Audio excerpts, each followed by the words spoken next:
Hey guys, welcome to another edition of the Five Star Zone. I'm your host, Rico Beard. Big Ten Week 9 wrap up as we had two trophy games on the line, at least two.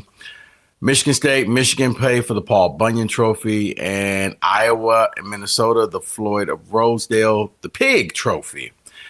And yeah, both teams who had the trophy last year got to keep the trophy this year. For Iowa, man, it was an easy game. Gronowski led the Hawkeyes with a balanced attack. As a matter of fact, guys, Iowa ran for a touchdown, threw for a touchdown, had a pick six, and had a punt return as they just demolished the Gophers 41-3. Minnesota never in this game in Iowa. Iowa just they dominated and it was a balanced attack. And I mean truly a balanced attack from offense to defense. There was nothing that Minnesota could do. PJ Fleck just left scratching his head. And if you're Iowa, here's the beauty of it. You've now entered the chat as, are you the fourth best team in the Big Ten? The Big Ten will have three teams in the playoffs. I think we could all agree upon that. There will be Ohio State, there will be Indiana, and there will be Oregon. After that, it's going to be a race to see if they get four. And honestly, guys, I don't know if the Big Ten even gets four teams. If they get four teams, it's simply because, you know what, the College Football Playoff Committee just deemed it necessary that the Big Ten must always have four. If the Big Ten gets a fourth team, I'm looking for it to be the weakest team. I mean, that's going to be, honestly, in my belief, a step below whoever group of five team that they allow in there. Because when I look at these bottom teams that are trying to go for that fourth spot, not great. Iowa's just methodical. They can play great defense. Offense is lacking, and they're a lot better team at home. Newsflash, you won't be playing any home games. You're going to be going on the road. Michigan. Okay, well, Michigan, they come off of the victory of Michigan State, but Michigan just looks like a team that they can run the ball. They can play great defense, but their passing game under Bryce Underwood, the super heralded freshman, lacking. Just lacking. Not looking like a playoff team. Looking like a good team, not looking like a playoff team. Washington comes back, and they bounce back from their losing to Michigan last week. And they beat a ranked Illinois team. But Washington, great team in Seattle. Not such a great team anyplace else. When they leave the comfort of Husky Stadium, that's not the same team. So, and once again, you're going to be playing on the road. I don't know. USC has an opportunity. We'll see what they can do. I mean, they're Lincoln Riley and that team is so inconsistent. So, I say all this to say right now, it looks like Iowa may be the team to beat for that fourth spot, but there's going to be a lot of there's just going to be a lot of different things that we got to wait upon. As a matter of fact, let me pull up Iowa's schedule. Let's see what Iowa has coming on for the rest of the year. All right, we're going to find out really quickly what Iowa's about because Iowa has Oregon, USC real quick in 2 weeks. Iowa beats Oregon. Iowa beats USC. Iowa will be that fourth team. Conversely, USC for their final games, they're going to go at Nebraska, Northwestern, Iowa, at Oregon, UCLA. So Oregon is going to play a key cog in this. Oregon is a playoff team. If you can get past Oregon, I think that's the biggest test that, yes, if you get past Oregon, then you too can be deemed a playoff team. But right now, I don't see that. For Michigan, Michigan's got really one big game left on their season. That's Ohio State. Now, the beauty of it is Michigan's beaten Ohio State for the last 4 times. If they can make it five in a row, brand name, Michigan, they will get that spot. But when you look at Michigan, is that really a playoff team? No, it is not. They're a good team, not a great team. They're inconsistent. They can run the ball. They can play defense. But when they play better teams that I deem to have more talent than them, they lose. And it ain't pretty when they lose. So that's what I'm saying. If you're Michigan, I don't know. You know, I've been waiting to see this breakout game from Underwood when you're not playing a Central Michigan of the world. I haven't seen it. against East Lansing. Bryce Underwood had less than 100 yards passing, and I think 45% completion ratio. Not good. So, but if you could beat Ohio State with the name brand that you are in Michigan, you'll get that final spot. So it to me, it's just going to be very interesting to see which of the teams could possibly get that final spot. And I guess, as I stated, Oregon is going to be the key factor because whereas Michigan has to play Ohio State, Oregon plays the other three teams. And it is Washington, that's their season finale. They got Oregon at home. Now that helps because Washington, as I said earlier, different team at home. So maybe the Huskies can pull it out. But once again, Huskies, flawed. Great team at home, on the road, not so much. So we'll see. As of now, I think I'd rather give that extra spot to an SEC team. And look, I know this is a Big Ten podcast, but I got to tell you the truth. Big Ten is very top heavy. And in the middle, they're all kind of, yeah. So, yeah, I think I'd rather see a fifth team coming from the SEC, them getting their shot and making the playoffs a little bit better. Or maybe the ACC gets an extra team. I don't know. But I don't think it's anybody who thinks it's going to be a clear-cut path for the Big Ten to get four teams in there. I don't see it happening unless somebody can upset Oregon or Michigan upsets Ohio State. Other than that, I think water will find its level, and you'll see all of these teams that we're talking about with at least 3 losses, and 3 losses is not going to get you into the college football playoff. Sorry, that's just how it is. And then, I think we're all leading up to a collision course for the Big Ten championship game. I think it's a game. Unfortunately, they're not going to play in the regular season, but I kind of like that because it's Ohio State, who had to bye this week, and Indiana. And Indiana went back to just crushing people. Indiana's scoring 50-plus points like it's just nobody's business. They can't be stopped. Signetti and that train is going. Mendoza is continuing with his Heisman hype. Another 3 touchdowns, not as many yards, but another 3 touchdowns. They used a lot of the ground game. I mean, just flat out embarrassment of UCLA. And UCLA was that hot, fun team. UCLA fell back to earth. Coach Skipper, no shame in going and getting pummeled by Indiana, because that's just what Indiana football is all about. There's no mercy. And I said it before, Signetti is ruining the lives of so many head coaches. So many people now are going to be compared to Kirk Signetti. And the funny thing about it, kudos to Indiana. You took a chance on a guy that most people wouldn't. You took a chance on a guy that most people deemed, James Madison, not big enough school. We're better than that. You took a chance on a guy, he's way too old. We're better than that. He's crazy. We're better than that. Signetti said, Google me. And when you Google him, you see all he does is win.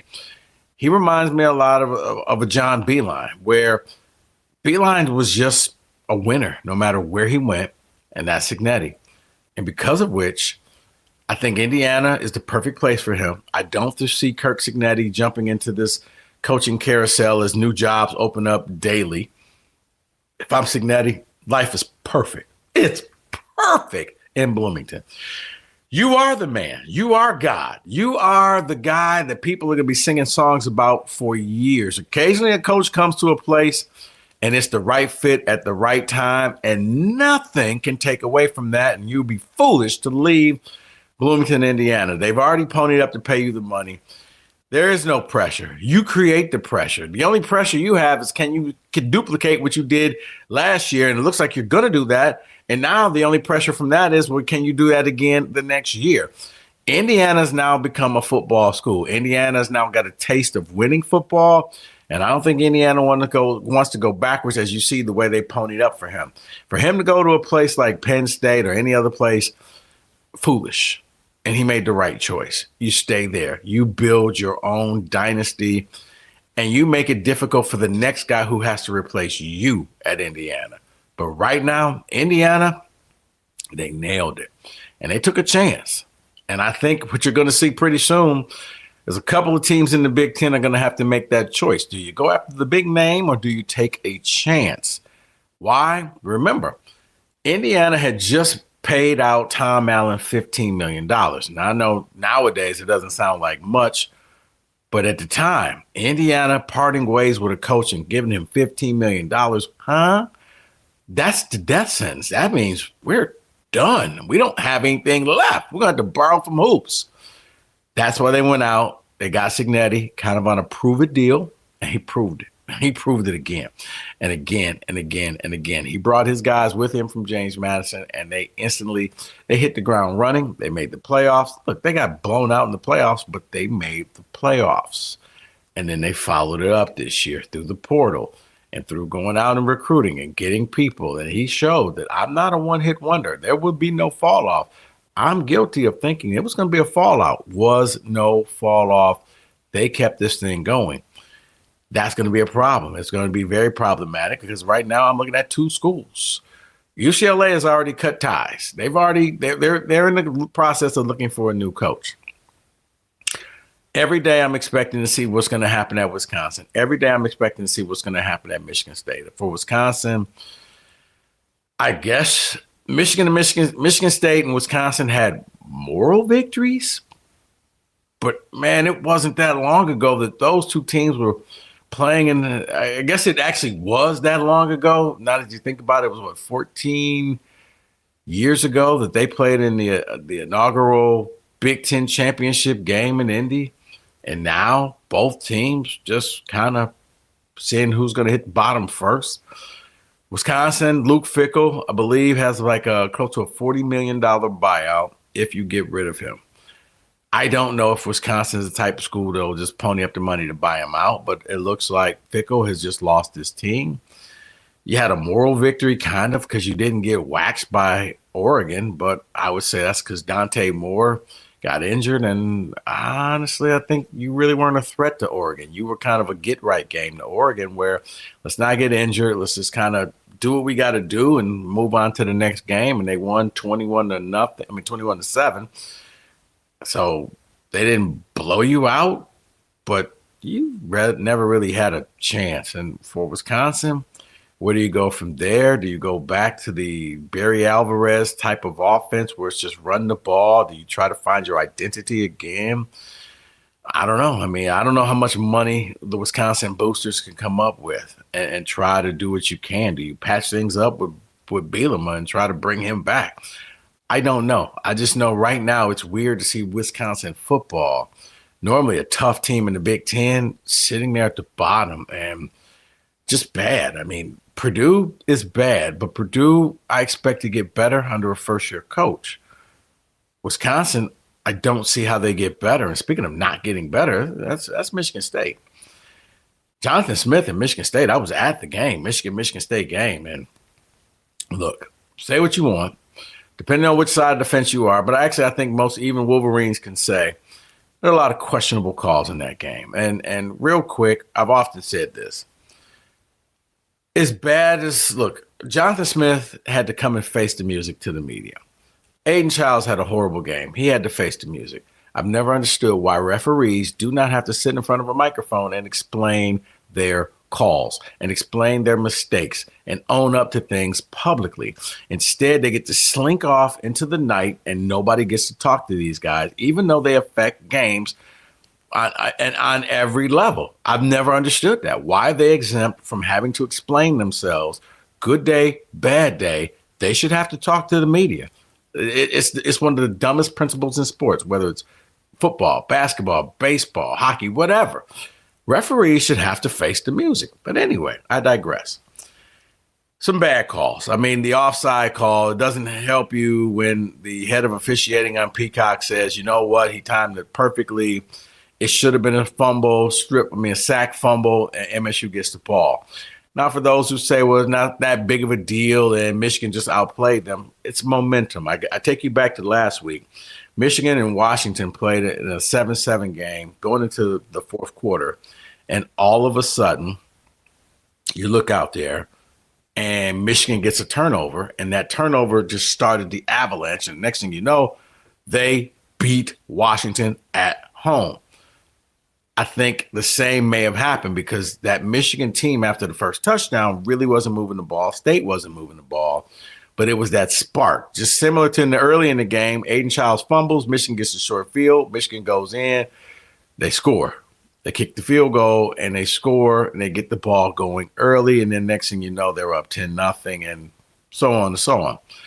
A lot of bad calls in that game, but that's not to take away from just the bad decisions from both coaches. Because Sharon Moore don't understand why at halftime, right before half, 3 seconds left, you have a timeout. You just choose to run out the clock. You're at about the 50-yard line. Why not throw up a Hail Mary? If you're saying, well, that doesn't work, I hearken you back to when you played Nebraska and they threw up a Hail Mary against you at halftime and it succeeded. It would have cost you nothing but that timeout that I guess you drove back to Ann Arbor with. But that was a bad decision. It wasn't just me because I saw a lot of Michigan people, a lot of Michigan beat writers and people who follow the team, and they were just as curious as I was of why didn't he just use the timeout and go for a Hail Mary? But you won the game. So you get excused for that. Still bad, poor coaching, but you get excused for that. Jonathan Smith, on the other hand, he started chasing points. And once you start chasing points, you go from being a coach to a gambler. And once you start gambling, you never win. That's why Vegas will always be Vegas. He went for 2 because analytics, and analytics may be the dumbest things when it comes to sports because analytics will just cause you to do some outlandish things that common sense says you don't do. But MSU scores, it's 24-13. And instead of just making it 24-14, a 10-point game, they decide to go for 2. I guess you're looking to the future of a walk-off field goal. We'll get to that in a second.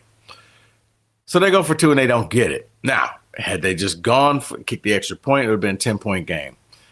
Then Michigan State gets the ball down there. It's a 4th and 3. Rather than line up to kick like about a 45-yard field goal, they go for it, and the pass is short, and they don't get it. And now you've left more points out on the field. Why? Because you started chasing points earlier in the game. If you were setting yourself up for the walk-off field goal, then why not just kick the field goal there now and then maybe get a walk-off touchdown? But you didn't do either of those because you said, well, it's not a gimme. Well, I don't understand because against Indiana last week, you stuck your field goal kicker out there, I guess, to ruin the spread, but you said that you wanted to get him practice. And now all of a sudden you didn't want to use your kicker at all this game because you had another time where it was 4th and 1. Now, the 4th and 1 I can understand because it was 4th and 1. Michigan wasn't set. But Aiden Childs, and let's face it, played probably one of the worst games I've ever seen him play. He has been so up and down this season. Last week, at Indiana, they lose, but it's like, man, he completed 20 passes in a row. He had that long 63-yard run. And it's like, okay, man, if he just had some help. Well, this game, it was like, man, if they just had a quarterback because he just didn't look right. Now, earlier in the year, he had a couple times where he got hit, and I think he had a concussion. And I don't know if he did or not, but he just didn't look the same. In this game, it was bad across the board. As a matter of fact, let me pull up his stats. His stats were, Childs was 14 for 28, so he threw for 50%. 130 yards. He missed a lot of passes, overthrow. He tried to force the ball into Nick Marsh. It was one pass he threw to the running back where he was like 3 yards short on a, I don't know, it looks like the running back was a safety valve, Tolliver. He just didn't look right in the game. He fumbled on the opening drive on a 3rd down, and Michigan got it, kicked a field goal. It just didn't look right. I mean, Alessio Milo, just say with Alessio. Alessio, the backup QB, comes in. He scores. He goes 5 of 6. Now, yeah, the game is over, but I do think Jonathan Smith has to now ask himself, well, a couple things. One is his key card was working this week, so he's going to be the coach against Minnesota. But do you make a quarterback change? Do you see what your backup QB has, and can you ride this guy? And maybe that's the spark that turns this team around. Maybe that's the spark that saves your job, or maybe it's the kick in the butt that Aiden Childs needs to realize I got to do better and I got to be a better leader for this team. I don't know, but if you're watching this, when the Alessio goes in the game, it just feels a little bit better. Now, granted, the backup QB is always the most popular person. The backup QB, there's less pressure on him because most of the time he's coming in mop-up duty. I would like to see what would happen if he got some real snaps, some real going up against that number one defense on the other side, to see what he has, to see what he can do. Because maybe, a desperate Jonathan Smith makes a desperate move and makes a quarterback change to try to salvage his season, because for Smith, I think running the table is the only thing that could save that man's job. And from what I've heard and from people I've talked to, losing a job may just be inevitable. It may be something, check back with me in a week, because MSU may be adding their name to the list of all the other teams like LSU and Penn State who said, hey, we're going to be moving on from our coach. Then we're going to be looking to see what else is out there. But, yeah, I think for Smith, maybe if he can run the table, win the last 4 games, and win a bowl game, that would buy enough equity with the fan base that they would then say, okay, well, maybe we need to give this guy another year. But I just don't see the next year coming. I just don't see it happening for him. Kind of like Fickle, it's going to be a buyout. It's going to be like a $31 million buyout. And if you're Michigan State, I've said it before, you got to figure out how serious you are about winning and what you want to be, because it's there. Now, you're going to be playing a Minnesota team who's going to be very angry. They got embarrassed in their trophy game. I talked about it earlier. They lost 41-3. And maybe, just maybe, PJ Fleck could be auditioning for the next job. Maybe MSU makes a move for PJ Fleck, but we'll get to that stuff later if it happens. But if you're Jonathan Smith, if you're Luke Fickell, you can't be feeling good about yourself, especially seeing a guy like Brian Kelly on Sunday night. He gets whacked by his AD. Tell me if you heard this story before, but you lose a game, you lose a homecoming game, and your crowd doesn't like it. That just happened to both of those guys, except for LSU just walked in and said no. Penn State walked in and said no. They didn't care about the money. And for me, look, guys, the money's not real. The money is not real. For everybody worried about, well, how are we going to pay? First of all, it's not coming out of your money. It's not coming out of tuition. It's coming. These schools are generating so much money. They're just cheap. They don't want to pay it. It's just like anybody. You want to keep your own money in your own pocket. But they could make the move if they want to make the move. They just choose not to make the move. Heck, if they just use the TV money that they get every year alone of over $100 million, that's enough to buy off your coaches that you don't need to bleed the boosters dry.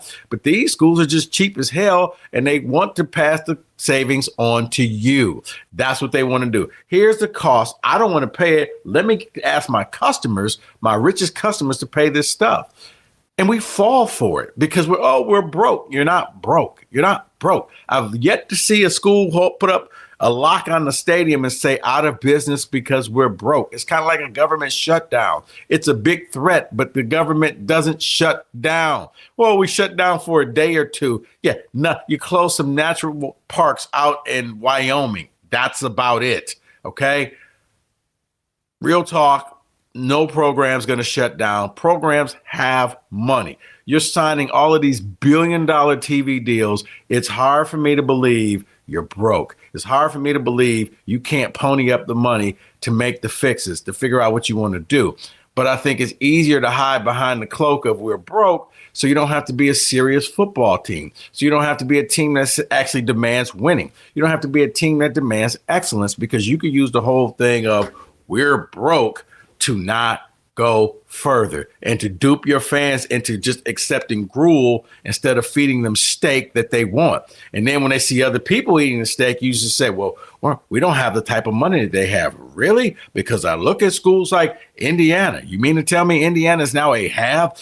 outside the Big Ten. I look at schools like Houston. Really? You tell me Houston is not one of these big-time schools now in the Big 12?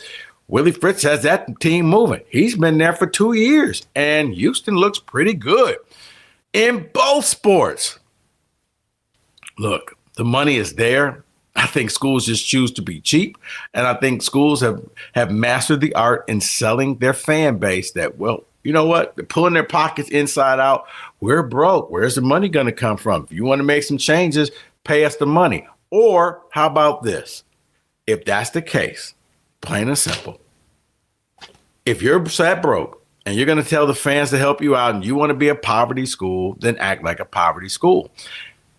Cut back your ticket prices. Give the fans a break because, you know, if you're broke, your fans are probably broke too. Cut back the parking, cut back the concessions, cut back everything and make it fair across the board. And then I think maybe your fans will listen to you. But instead, you still raise ticket prices every year. You raise parking, you raise everything, and then you cry broke. And that's bullcrap. And but stupid people will believe whatever they want to believe. But I'm not one to believe that. Well, we don't fundraise money. That's your problem. That's not my problem. That's not your fans' problem. You figure it out. You want your fans to support your team. If you put it this way, if you can invest in yourself, why should your fan base invest in you? Why should your rich donors invest in you if you can't invest in yourself? Think about that over the week and decide if you want to be real schools or not. Because if I'm a Badger fan, if I'm a Spartan fan, I cannot be happy with what I'm seeing right now. Both programs have had excellence, and now both programs are sitting in the cellar, hoping and praying something good happens because neither team is happy being undefeated, winless in the Big Ten. Anyway, that's the 5-star zone for the week. It's your wrap up for week 9. Bigger week coming up, but once again, I think the games are going to be the spreads when you look at them. I think the cream will keep rising to the top. It'll be the battle of the middling teams, as I said before. Oregon's going to be the team that really decides if there's going to be a fourth team in the Big Ten going to the playoffs, because Oregon's going to play most of these teams except for Michigan, and Ohio State will decide that for the University of Michigan. But for now, I'm your host, Rico Beard. I'll be back later on. Thanks for watching the 5-Star Zone.